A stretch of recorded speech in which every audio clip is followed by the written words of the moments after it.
Bonjour à tous et bienvenue dans cette nouvelle vidéo. Je suis Samuel Anaozar du blog lesjeuxdesam.fr. L'hiver vient, c'est ce qu'ils disaient tous. Et un jour l'hiver est venu, ils sont sortis de nulle part, ils ont commencé à les bouffer. Ils se sont répandus et il y en a partout maintenant. On sait plus où être, on est en danger. On s'est réfugié dans une maison. Quand on est arrivé, dans la maison il y avait un jeu sur la table.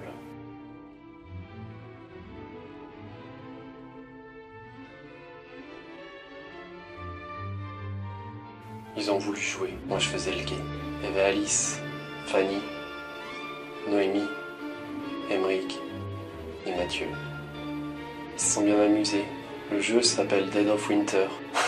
Étrange coïncidence. Parmi eux, il y a un traître. Faudra qu'ils débusquent, parce que sinon, ils vont tous crever. Mais allez, sans plus attendre, ils vont vous expliquer les règles. Donc là, mon objectif pour la partie, ça va être de finir la partie avec au moins 4 barricades dans la colonie. Mon objectif personnel, moi, c'est d'avoir au moins deux cartes objets en main. Alors mon personnage c'est le shérif, il faut que la mission elle est réussie et que j'ai des livres. Alors mon leader c'est Thomas Hurt et il est soldat. Et du coup on va pouvoir défoncer plein de zombies. Et donc mon objectif de la partie ce sera, je suis un traître, donc ce sera de faire perdre l'objectif principal. Il faut qu'on réalise un objectif commun, mais en même temps il faut aussi qu'on réalise notre objectif personnel. Le but c'est de survivre en essayant d'avoir suffisamment de nourriture, tuer des zombies pour atteindre un objectif commun. Et après on a chacun un objectif perso à réaliser pour pouvoir gagner aussi. Le but c'est de tuer les zombies et puis de survivre. Pour réaliser son objectif personnel et à la fois commun, on va essayer quand même d'aider toute la communauté mais pas trop. Moi j'étais un traître, auquel cas j'avais un objectif différent, je devais faire que tout le groupe justement n'atteigne jamais leur objectif. Dead of Winter est un jeu qui se joue de 2 à 5 joueurs à partir de 14 ans et les parties durent de 60 à 120 minutes en fonction de l'objectif. Chaque joueur reçoit un plateau résumé d'une manche. Il va ensuite piocher 4 personnages et en conservera 2 parmi ceux piochés. Le personnage avec la plus grande valeur d'influence sera le leader. La valeur d'influence est le chiffre en haut à droite de la carte entouré de rouge. Sur la carte, vous pouvez également voir la valeur d'attaque. Une valeur d'attaque de 2 et plus signifie que le joueur pourra attaquer grâce à un dé de 2, 3, 4, 5 ou 6. La valeur de recherche de Gabriel Diaz est de 3 ou plus, c'est-à-dire que le personnage pourra effectuer une recherche sur un dé d'une valeur de 3, 4, 5 ou 6. Les autres membres du groupe sont mis en dessous du plateau et le joueur pioche un objectif personnel. Les objectifs personnels sont tenus secrets et indiquent au joueur comment il peut gagner la partie. Parmi les joueurs, il peut y avoir un traître qui sera caché au groupe. L'un de ses objectifs sera de faire tomber le moral du groupe à 0. On passe ensuite à la phase des joueurs et on révèle une carte crise. Avant de révéler la carte crise, il faut bien entendu avoir mis le plateau principal en place. Les joueurs choisissent tout d'abord une mission. En fonction de l'objectif, ils placent ensuite les marqueurs morale et manche sur le plateau de jeu. Les joueurs placent leur personnage dans la colonie. Le joueur ayant le personnage avec le plus d'influence reçoit le couteau de premier joueur. Les cartes crises sont placées à l'emplacement prévu et on dévoile la première carte crise.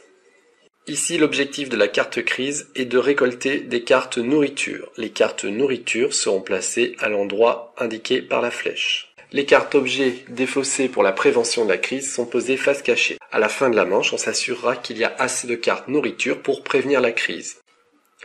Si jamais d'autres cartes que les cartes nourriture sont mises dans le tas prévention de la crise, ces cartes iront en diminution des cartes nourriture. Si jamais l'objectif de nourriture n'est pas atteint, la crise se déclenche et les joueurs en subissent les conséquences.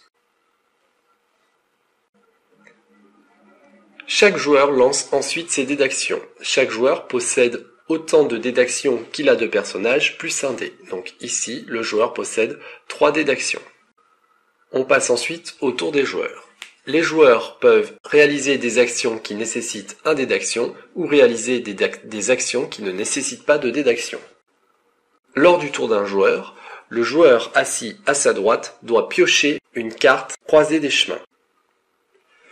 Sur cette carte qu'il tient secrète, il y a en haut un texte en italique. Si ce texte en italique est réalisé, le joueur à la droite du joueur actif interrompt le jeu et lit immédiatement la carte. Les conséquences de la carte, s'il y en a, doivent être appliquées immédiatement. Le jeu reprend ensuite son cours normal. Lorsqu'un joueur réalise une action qui nécessite un dé d'action, il place un dé d'une valeur suffisante sur la case dé d'action utilisé. Nous allons voir maintenant un exemple de plusieurs actions. Ici, le personnage Gabriel Diaz a décidé de se déplacer de la colonie jusqu'au poste de police. Le joueur place son personnage sur le poste de police et jette un dé de risque.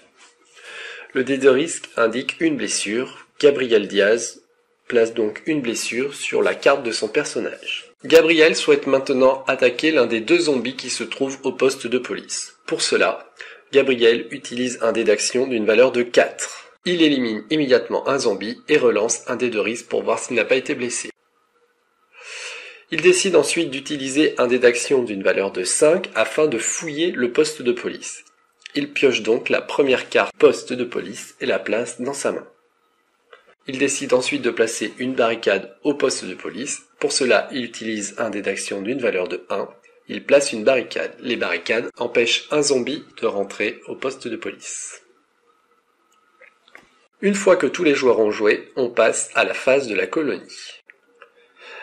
La première action est de consommer la nourriture. On consomme un jeton nourriture pour 2 habitants situés dans la colonie arrondie au supérieur. Ici, il y a 5 survivants dans la colonie. On consomme donc 3 boîtes de nourriture. Ensuite, on vérifie que la décharge ne soit pas pleine. Elle ne doit pas comporter plus de 10 cartes. Si jamais la décharge comporte plus de 10 cartes, le moral est baissé de 1 point.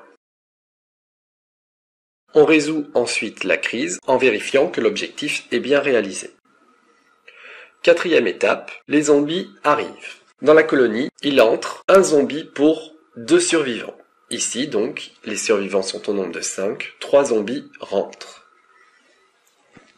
À l'extérieur de la colonie, on place un zombie pour un survivant. Gabriel a barricadé le poste de police, on retire donc la barricade et on ne met pas de zombies. Au supermarché, 2 zombies rentrent.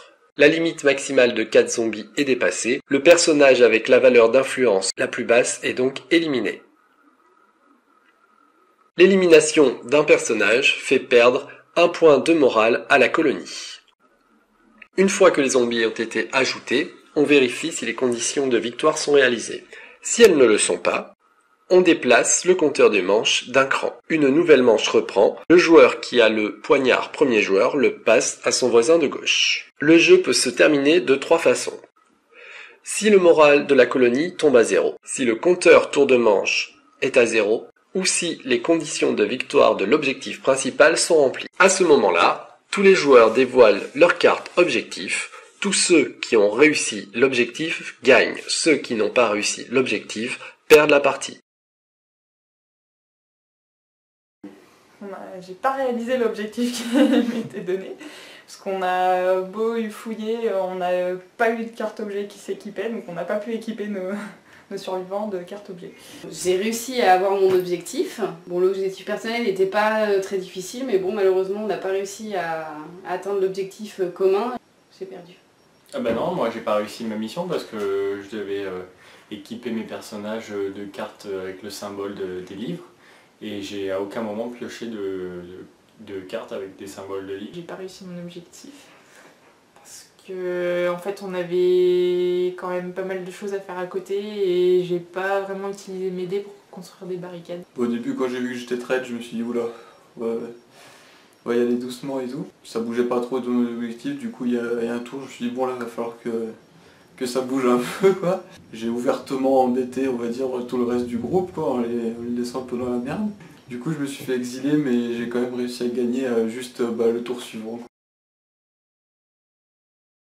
Le fait qu'il y ait un objectif commun à tout le monde, ça j'ai trouvé ça assez intéressant. Je crois que c'est un des premiers jeux où où c'était ce système-là et du coup je trouve ça intéressant. Le fait qu'on ait beaucoup de possibilités au niveau des actions qu'on pouvait faire.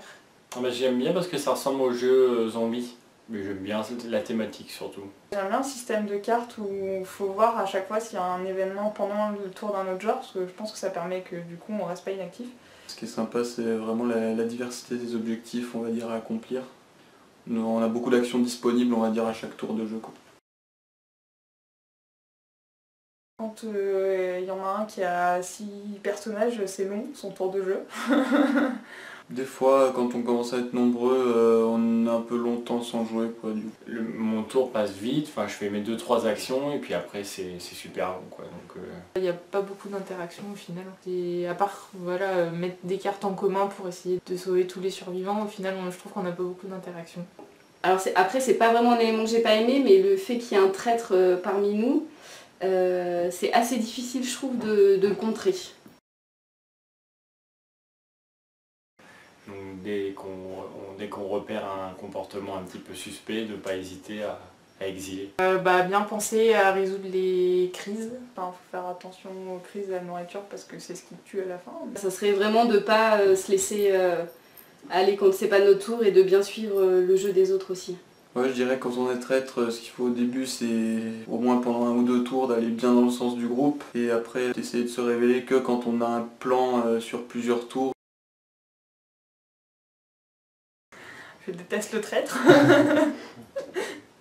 Oui, je trouve que Aymeric nous a bien menés en bateau et qu'il a bien réussi son coup. Bah oui, Aymeric, je vais te tuer. Aymeric, bien joué. Tu nous as bien eu. Bah écoutez, je vous ai bien eu. Bon, vous aviez quelques doutes sur moi, mais c'était confirmé, voilà. Voilà, ils ont fini de jouer, ils sont contents. Je leur ai dit qu'il n'y avait plus rien à bouffer. J'ai menti.